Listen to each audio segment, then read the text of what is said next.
Well, the trouble with our liberal friends is not that they're ignorant. It's just that they know so much that isn't so. Now,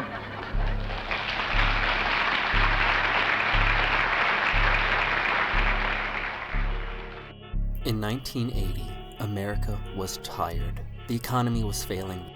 Unemployment lines wrapped around city blocks. There was a hostage situation in Tyranny.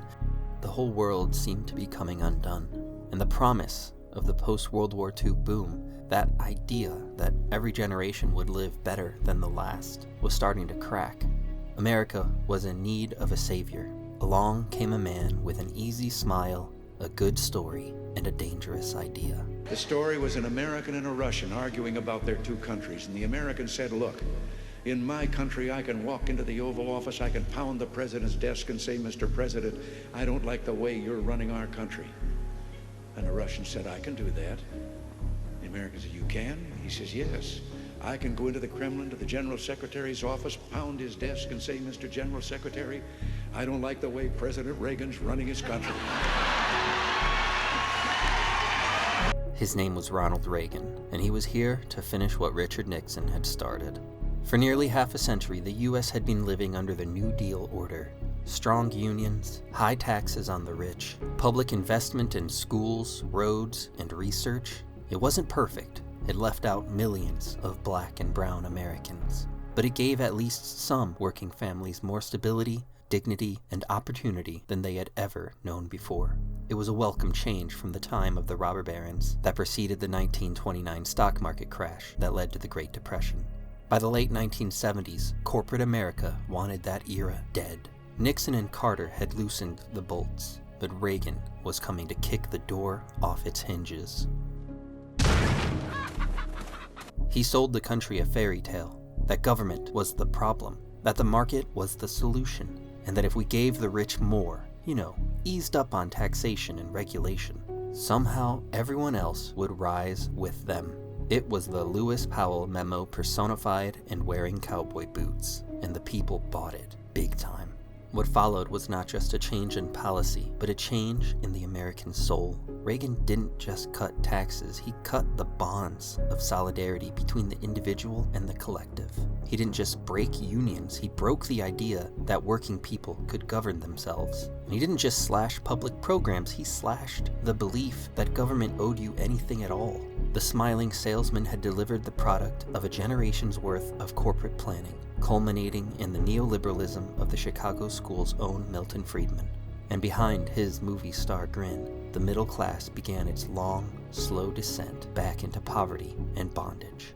This is the story of how Ronald Reagan turned Nixon's counter-revolution into the new American order, and how we're still living in its shadow in 2025.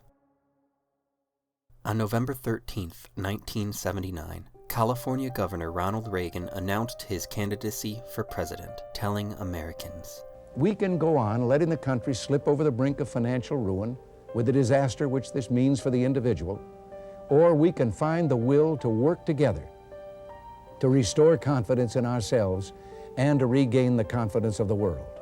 He presented himself not as a policy expert, but as a reassuring figure from outside Washington. That strategy worked. In November 1980, he defeated Jimmy Carter in a landslide, winning 489 electoral votes to Carter's 49. Carter even lost the traditional Democratic strongholds in the South, where the Southern strategy had since shifted white conservatives, dissatisfied with advances in civil rights, to Reagan's GOP. At his inaugural address on January 20th, 1981, Reagan delivered the line that defined his entire philosophy. In this present crisis, government is not the solution to our problem. Government is the problem. This statement marked a sharp break from the political consensus of the previous 50 years. Since Franklin D. Roosevelt's New Deal, federal government programs had been understood as a stabilizing force, building Social Security, Medicare, interstate highways, and funding schools and housing. During the Great Depression, the government could have said, "We have no money," but instead, the government collected revenue by taxing corporations and deficit spending, boosting millions out of poverty and turning the United States into the world's premier superpower. 35 years after the war, here came Reagan, openly declaring that government itself was the obstacle in the way to national prosperity. Reagan repeatedly framed the United States as a shining city on a hill, a phrase he borrowed from a 1630 sermon by Puritan leader and colonial slave owner John Winthrop. He used it to argue that America's destiny was unique, ordained, morally superior. The most famous expression of this optimism came during his re-election campaign. Reagan's team released a series of ads titled "Morning in America." One featured images of families, homes, and weddings with the narration, "It's morning again in America. Today, more men and women will go to work than ever before in our country's history." The ads were effective. Reagan won re-election in another landslide, 525 electoral votes to Democrat Walter Mondale's 13, the largest margin in modern U.S. history. But these were just images and slogans, not policy details. Reagan's political strength came from his ability to present a national myth, that America's best days were returning, and that if government would just get out of the way, America could go back to the way they were before what? Who knows? The reality, as we will see, was very different. Ronald Reagan's first year in office brought a sweeping policy shift. In August of 1981, he signed the Economic Recovery Tax Act, the largest tax cut in U.S. history at the time. The law reduced the top marginal income tax rate from 70% to 50%. It cut corporate taxes, lowered capital gains taxes, and rewrote business depreciation rules to hand billions back to corporations. At the same time, Reagan's budget slashed domestic programs. The immediate results were grim. By late 1982, unemployment reached 10.8%, the highest level since the Great Depression. Nearly 12 million Americans were jobless. The farm sector collapsed. Farmers had borrowed heavily during the boom years of the 1970s, only to see interest rates climb past 20% under Federal Reserve Chair Paul Volcker's anti-inflation policies. Land prices in Iowa and other Midwest states fell by 60% between 1981 and 1986, wiping out equity overnight. More than 250,000 farms were lost to foreclosure or forced sales. In the upper Midwest alone, more than 900 farmers committed suicide. Tractors were driven to state capitals in protest. White crosses were planted on courthouse lawns to symbolize lost farms. In 1984, Texas Agriculture Commissioner Jim Hightower told the Democratic National Convention, "American agriculture is not in a lagging recovery, as the Reagan administration claims. It is in a raging, full-fledged depression. For 3 straight years, farmers have been paid less for their products than it cost them to grow it." Meanwhile, Wall Street prospered. The Dow Jones Industrial Average rose from around 950 points in 1981 to over 2,200 by 1987. But wages for most Americans stagnated. By 1989, the average income of the bottom 90% of Americans was lower in real terms than in 1979, while the top 1% nearly doubled their share of national income.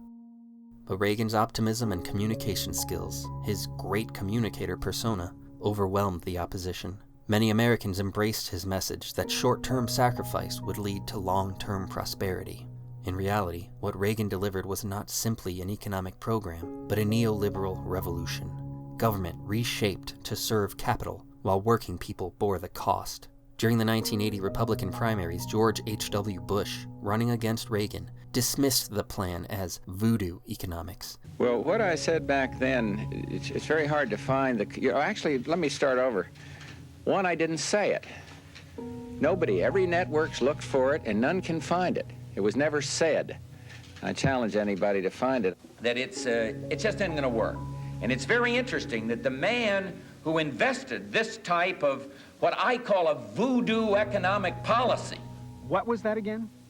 What I call a voodoo economic policy. Because that's what it was. Economics based on vibes and magical thinking. He argued that slashing taxes while increasing military spending would simply blow up the deficit, and that there was no evidence of tax cuts for the rich magically paying for themselves. And Bush was right. Even though he would go on to serve as Reagan's vice president and carry right on with the voodoo experimentation on America's economy. Despite Reagan's reputation as a fiscal conservative, Reagan presided over an unprecedented explosion of the national debt. In 1980, the gross federal debt stood at only $907 billion. By the time Reagan left office in 1989, it had nearly tripled to $2.6 trillion.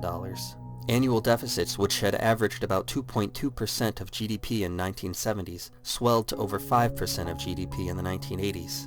Even Reagan's own budget director, David Stockman, later admitted, "None of us really understands what's going on with all these numbers." He also called supply-side economics what it was, nothing more than a Trojan horse to justify tax cuts for the rich. The so-called era of small government under Reagan and Bush was, in fact, an era of massive borrowing to fund tax cuts for the wealthy and record military spending. This left future generations, us, namely, and our children and their children, saddled with structural deficits, and established a pattern of massive deficit spending combined with an outright refusal to collect revenue from those who hoard all the nation's wealth. Spoiler alert, 50 years later, that wealth has still not trickled down. On August 3, 1981, more than 12,000 members of the Professional Air Traffic Controllers Organization, PATCO, walked off the job. They demanded shorter working hours, better equipment, and higher pay. Air traffic control was a grueling, high-stress job with long shifts and outdated radar systems. Federal law barred government employees from striking, but PATCO had endorsed Reagan in 1980 after he wrote them a letter promising to take whatever steps are necessary to provide our air traffic controllers with the most modern equipment available and to adjust staff levels and work days so they are commensurate with achieving a maximum degree of public safety. Many controllers actually believed that Reagan would support them. Instead, standing in the Rose Garden on August 3rd, he declared, Let me read the solemn oath taken by each of these employees, the sworn affidavit when they accepted their jobs. I am not participating in any strike against the government of the United States or any agency thereof, and I will not so participate while an employee of the government of the United States or any agency thereof. It is for this reason that I must tell those who fail to report for duty this morning they are in violation of the law, and if they do not report for work within 48 hours, they have forfeited their jobs and will be terminated. End of statement. When most controllers refused to return, Reagan fired 11,345 of them. He also banned them from federal service for life. Military controllers and supervisors were brought in to keep planes moving, though flight schedules were slashed for months. The mass firing was unprecedented. No U.S. president had ever permanently dismissed striking federal workers on this scale. Labor leaders saw it as a declaration of war. The consequences rippled far beyond the airports. Corporations across the country took the signal. If the president could break a union with one stroke of his pen, so could they. Employers began hiring permanent replacement workers in strikes, a tactic that had once been rare. Private sector strikes plummeted from 187 in 1980 to only 54 by 1986. Union membership, which had covered over 20% of U.S. workers in 1980, fell to 16% by 1989. The PATCO defeat was a turning point. Historian Joseph McCartin later wrote in his book Collision Course, the airlines didn't need PATCO to lose because of costs. They needed PATCO to lose because of precedent. More than any other labor dispute of the past 3 decades, the PATCO strike and its defeat signaled an end to the era of working-class power in the United States. This was the essence of Reagan's counter-revolution. Smiling rhetoric about freedom and prosperity on one hand, ruthless state power against workers on the other. That's the way the system works. Richard Nixon declared a war on drugs in 1971 to plant the federal boot on the backs of Black Americans and anti-war protesters who were becoming too much of a thorn in democracy's side. This was just 4 years after Reagan supported and signed into law the Mulford Act, with the sole intention of depriving Black Americans from their constitutional right to bear arms. But it was under Reagan's administration a decade later that Nixon's war would become a full-scale offensive. In October of 1982, Reagan formally announced a new nationwide campaign against illegal drugs, calling them a threat to our national security. His administration nearly doubled federal spending on drug enforcement between 1981 and 1984, while simultaneously cutting funds for drug treatment and education programs, which is exactly the kind of thing you do when you prioritize cruelty over positive results. The legislative backbone came with the Anti-Drug Abuse Act of 1986, passed after the highly publicized death of basketball star Len Bias from a cocaine overdose. Even though the autopsy confirmed it was powder cocaine, not crack, media coverage deliberately blurred the distinction, citing his death as proof of a crack epidemic. The law established mandatory minimum sentences and, most notoriously, created a 100-to-1 sentencing disparity between crack and powder cocaine. Possession of just 5 grams of crack cocaine carried the same minimum prison sentence as 500 grams of powder cocaine.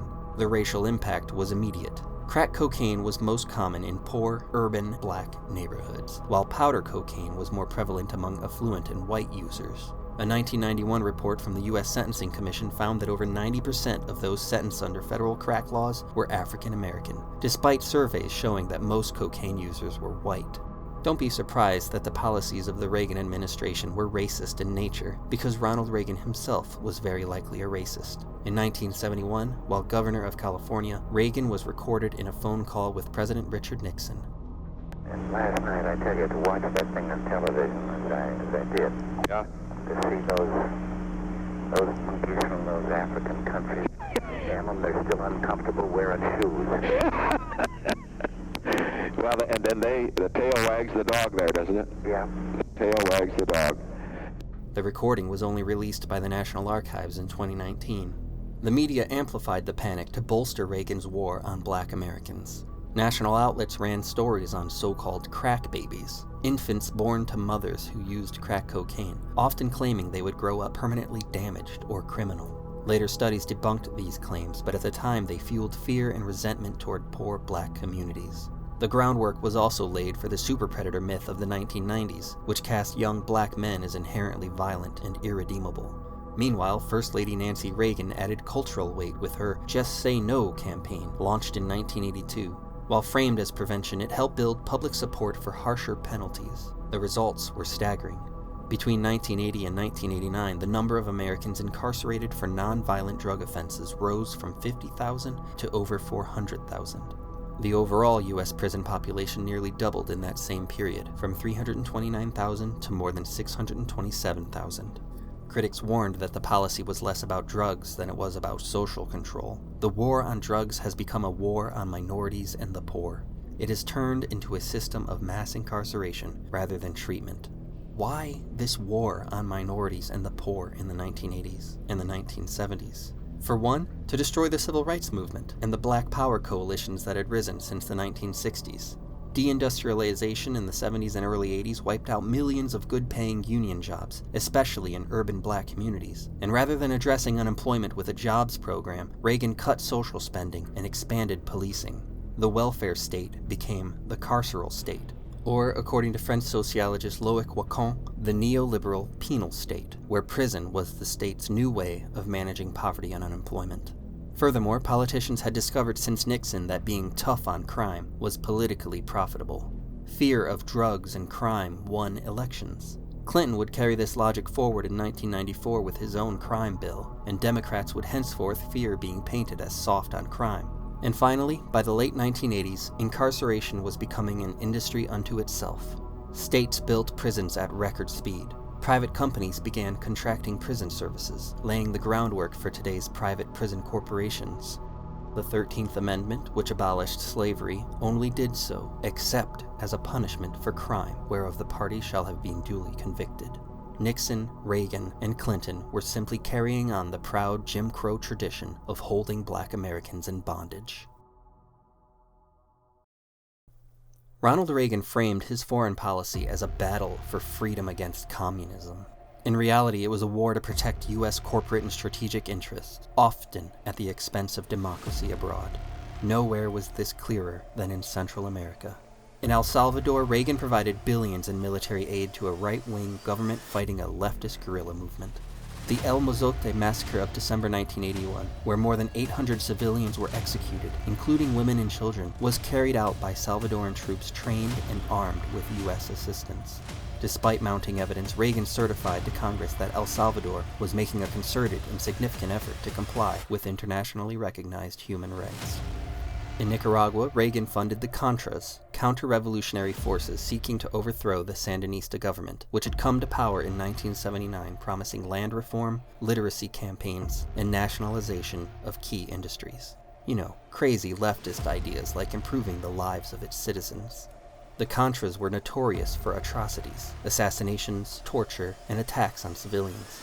In 1986, the International Court of Justice ruled that U.S. support for the Contras violated international law. Reagan simply ignored that ruling, insisting that the Contras were, in his words, the moral equivalent of our founding fathers.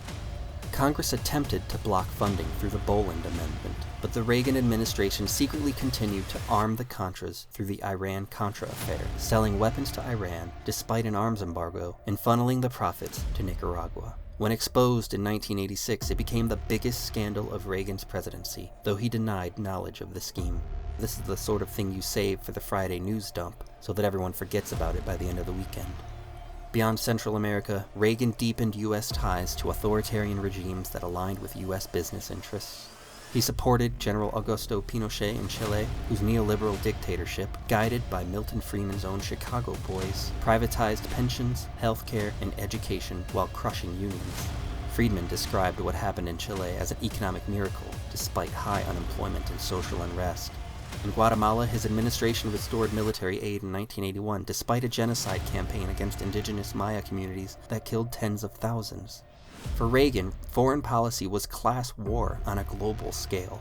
Movements that sought land reform, workers' rights, or socialism were branded as communist threats and met with military aid, covert operations, and economic sabotage. Support for the most brutal military and security forces to ensure that the poor remain passive and the rich remain in power. By the end of the decade, the cost was staggering. Tens of thousands dead in Central America, democratic movements crushed or derailed, and neoliberal reforms forcibly imposed on vulnerable nations. Reagan called it defending freedom.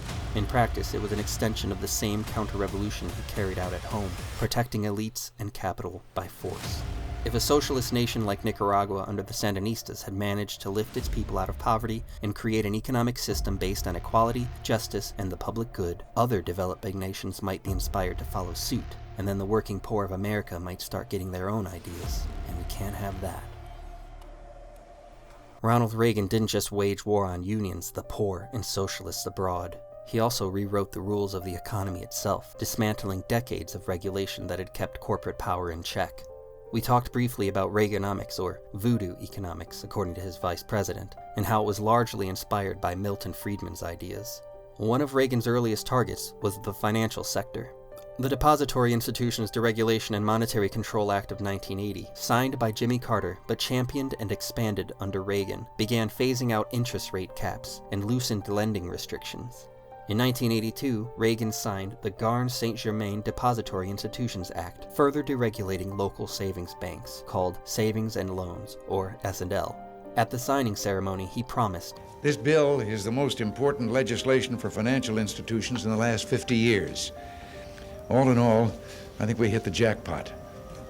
Well, that jackpot turned into one of the worst financial scandals in modern history, the savings and loan crisis of the 1980s. By removing New Deal-era limits on risky investments, hundreds of these small, local banks plunged into speculative real estate and junk bonds. When that bubble burst, more than 1,000 institutions failed, or roughly 1/3 of the industry.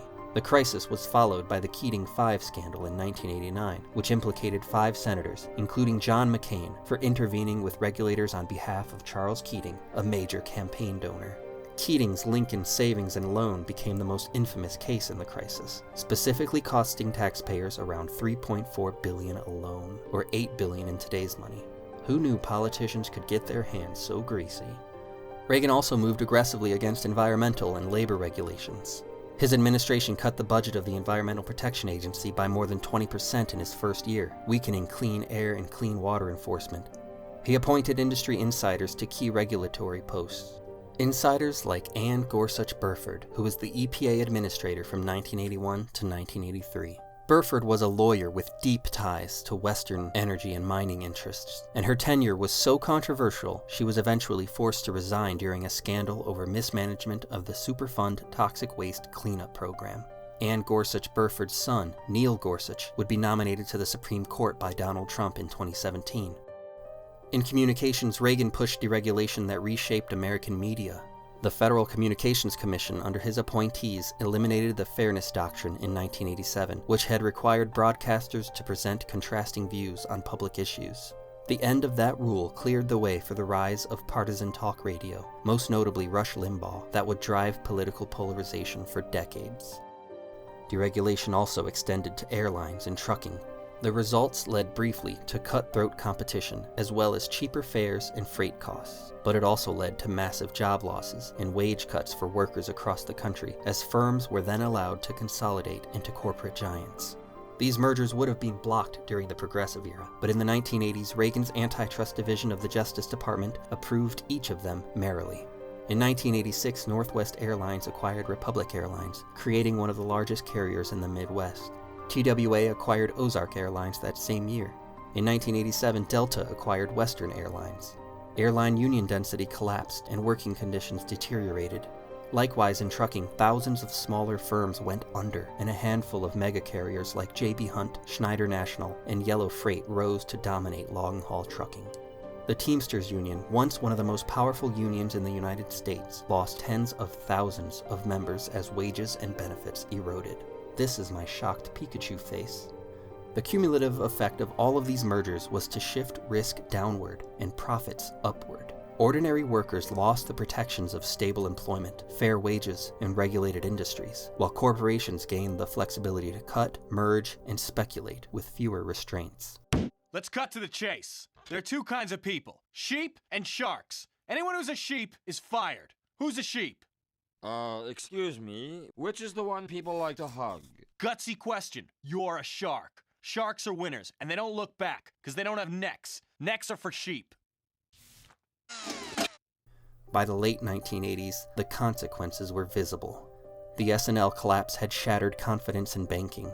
Mergers and hostile takeovers hit record highs. Media outlets grew more concentrated and overly partisan.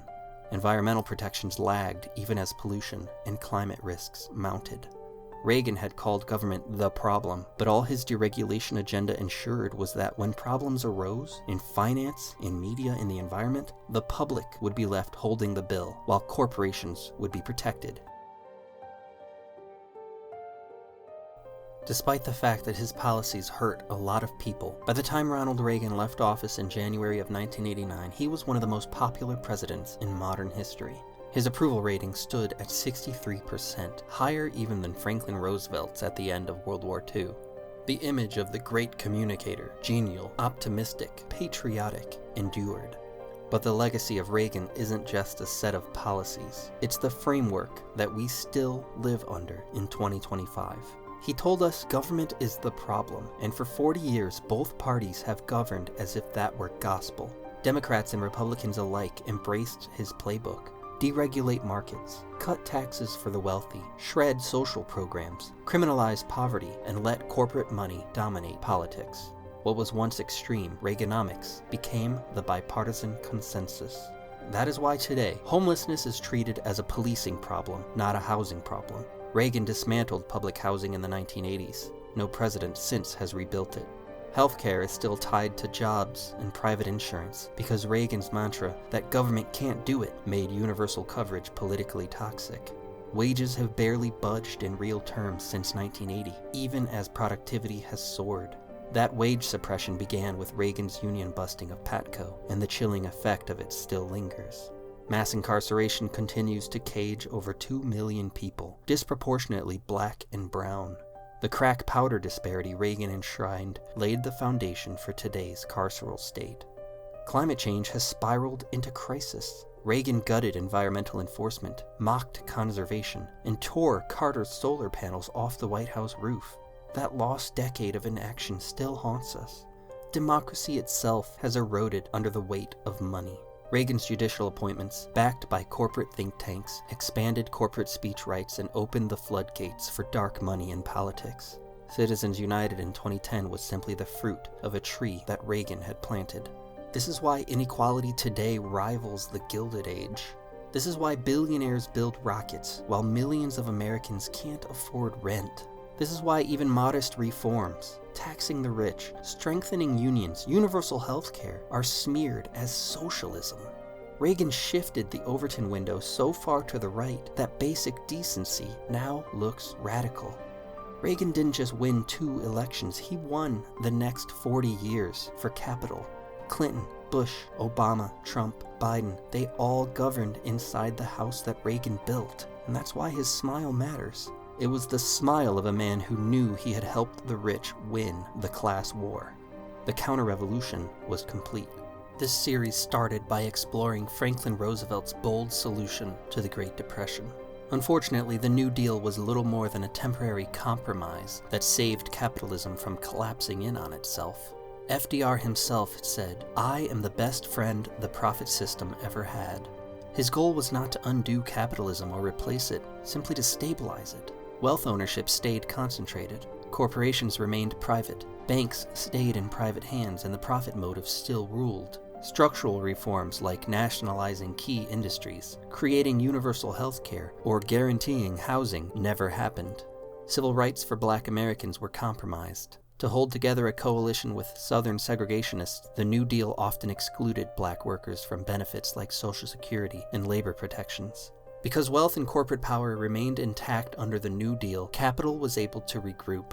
By the 1970s, business leaders, guided by the Powell Memo, launched a coordinated campaign of lobbying, think tanks, and propaganda to undo the New Deal, so that when economic crisis hit in the form of stagflation and oil shocks, they were ready with an alternative: neoliberalism. The New Deal proved that reform within capitalism can improve lives. But it also showed that as long as ownership and political power remain concentrated, capital will simply bide its time and then take those gains back at their earliest opportunity. That's why by the time Reagan smiled in 1989, the New Deal order was gone. Not because it failed on its own, but because it didn't go far enough to prevent a counterattack. The question for us in 2025 is whether we are finally ready to finish what FDR began, what Martin Luther King Jr. dreamed, and what generations of organizers fought for: to break free of capital's shadow and build a country not for billionaires, but for every American.